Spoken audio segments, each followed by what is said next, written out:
Assalamualaikum warahmatullahi wabarakatuh. Selamat pagi Ibu Bapak. Perkenalkan, nama saya Ismail Pial Arsi. Saya di sini bukan untuk mengucapkan basa-basi, tapi saya akan menyajikan sebuah fakta pahit PT Maju Sejahtera. PT Maju Sejahtera adalah sebuah perusahaan manufaktur minuman kesehatan yang memiliki 250 karyawan. Sebuah aset besar saat ini sedang sakit. Bukan sekedar sakit biasa. Selama 2 tahun terakhir, mereka memiliki produktivitas yang menurun dan biaya yang membengkak. Ini bukan soal lagi tentang efisiensi.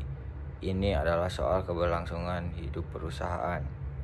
Mari kita bedah boroknya. Masalah utamanya ada 4 dan semuanya bermuara pada satu hal, yaitu manajemen yang tidak tegas dan sistem yang lumpuh. Oke, yang pertama, struktur organisasi tidak jelas. Ada 250 karyawan tapi tidak tahu siapa komandan di medan perang ini. Alur komandan kacau, tugas tumbang tindih. Ini bukan perusahaan, ini pasar malam. Terus yang kedua, komunikasi antar divisi lemah. Pasar berubah, permintaan naik turun, tapi informasi terlambat sampai ke divisi produksi. Inovasi mati karena pemasaran dari R&D tidak berkoordinasi. Kita bergerak lambat seperti siput, namun sementara kompetitor beralih kencang. Terus yang ketiga, kinerja karyawan menurun. Jangan salahkan karyawan. Bagaimana mereka bisa berkinerja baik jika sistem evaluasi buram dan pembagian tugas tidak seimbang? Sebagian staf terbebani dan sisanya mungkin santai. Kinerja menurun karena tidak adanya kejelasan, bukan karena tidak mampu. Terus yang keempat, kepemimpinan kurang efektif. Ini yang paling kritis. Keputusan lambat karena harus disetujui banyak pihak. Kita butuh pemimpin, bukan komit yang takut mengambil resiko. Arahan dan feedback dari manajer kurang. Ini namanya pemimpin pasif. Dan pemimpin pasif adalah racun bagi perusahaan yang krisis.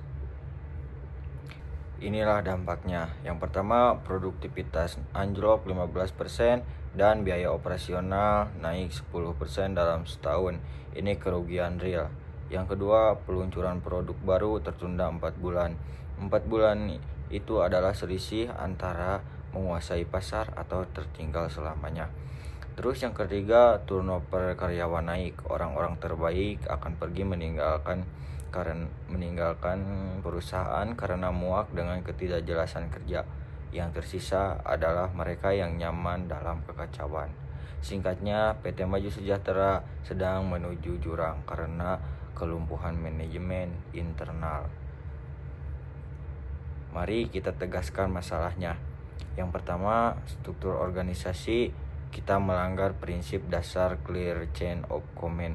Bagaimana Anda bisa mengendalikan tim jika Anda sendiri tidak tahu rantai komandonya? Yang kedua, proses komunikasi. Tidak adanya SOP komunikasi adalah dosa manajemen. Miskomunikasi sama dengan keterlambatan, keterlambatan sama dengan kerugian. Yang ketiga, sistem kerja.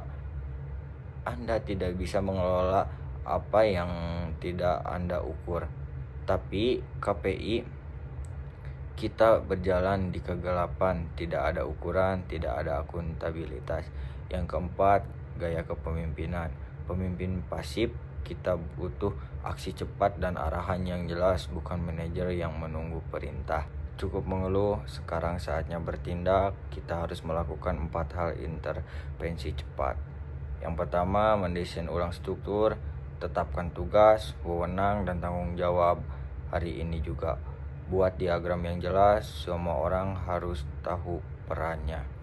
Yang kedua, membangun sistem komunikasi yang formal. Mulai minggu depan, wajib ada SOP pelaporan dan rapat koordinasi mingguan antar kepala divisi. Jadikan informasi sebagai darah perusahaan.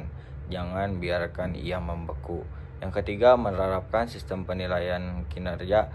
Tetapkan KPI untuk yang terukur untuk setiap orang dan divisi. Evaluasi harus dilakukan setiap 3 bulan. Kinerja harus jelas, adil, dan memotivasi. Terus yang keempat, penguatan kepemimpinan, berikan pelatihan leadership yang mengubah manajer pasif menjadi pengambil keputusan yang kuat. Dan yang terpenting, berikan wewenang lebih agar keputusan bisa diambil secara kilat. Jangan biarkan birokrasi membunuh inisiatif. Jika kita berani mengambil langkah-langkah drastis, inilah yang akan kita raih. Yang pertama, alur kerja lebih jelas, produktivitas pasti meningkat karena tidak ada lagi tumpang tindih. Yang kedua, produktivitas meningkat, informasi mengalir lancar, keputusan cepat, kita menjadi lincah dan responsif. Yang ketiga, kinerja karyawan terukur. Karyawan akan termotivasi karena tahu persis apa yang harus dicapai dan bagaimana mereka dinilai. Yang keempat, kepemimpinan efektif.